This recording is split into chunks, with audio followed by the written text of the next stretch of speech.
I think Robert is in many ways a kind of Prospero from The Tempest, and his final speech very much has to me the sense of Prospero's farewell at the end of The Tempest. But certainly Renoir acknowledged, and it's clear in the film, that Renoir was a great champion of plagiarism, what he called plagiarism. He said the more great authors you can plagiarize, the great artists and so on, the better.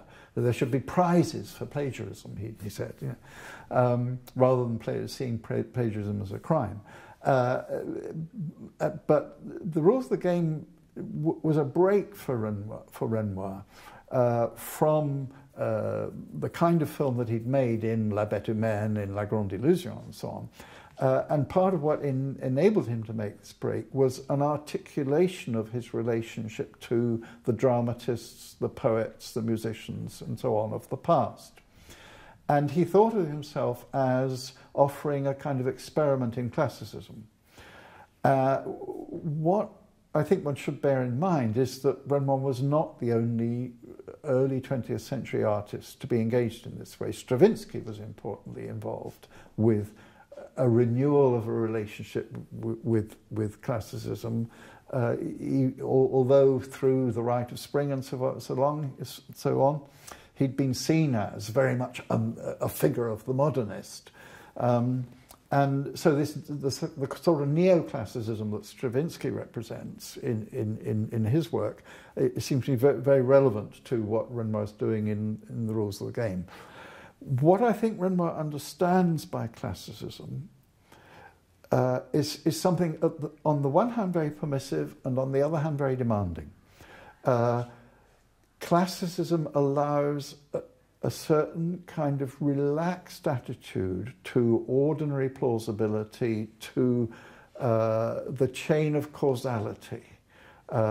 In classical drama, disguises very easily it's very easy for someone wearing the wrong clothes to be taken to be the wrong person.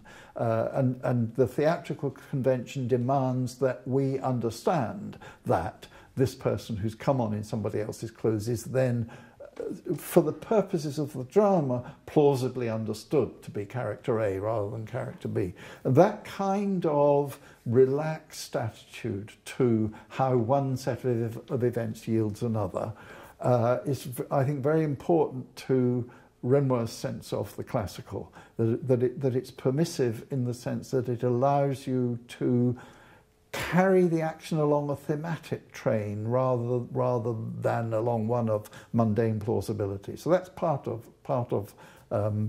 the classicism, the whole way of bringing about the final catastrophe in The Rules of the Game through old-fashioned comic devices like someone taking on somebody else's cloak, an event being prepared which people witness and then in some crucial way changed which they haven't witnessed. These kinds of devices, highly theatrical in a way, devices which don't very deeply disguise their own artificiality, part of, I think, the Shakespearean dimension of Renoir's classicism. Not just Shakespeare, but Shakespeare's emblematic here, I think. On the other hand, that's the permissive side. On the other hand, you have the very demanding side, which is that the form there must be a visible form and shape. So the end must in some very articulated way respond to the beginning. So that the resolution and irresolution of the various romantic entanglements can be very precisely articulated. The ways in which Robert's speech to the audience at the end is also an echo and a reversal of speeches that other characters have made in other situations in the film. These are formally marked moments which are in a way demanded before the drama. the drama comes along and has to fit the pattern, rather than the pattern seeming to result only from the flow of life.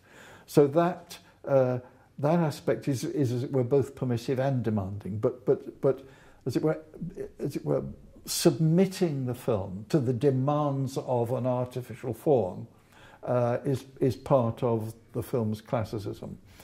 And the third way in which I think the classical impulse presents itself is again in relation to performance, in allowing us to see the characters as variants of types, and the actors having to work within the type and then personalize the figure from their own being. But nevertheless, the derivation of these types from classical models nevertheless remains clear.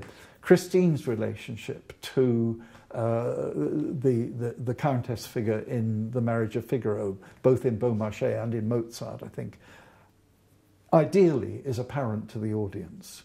And then Nora Gregor and what she can do with Christine is something that runs along with the derivation of the type as a very familiar type.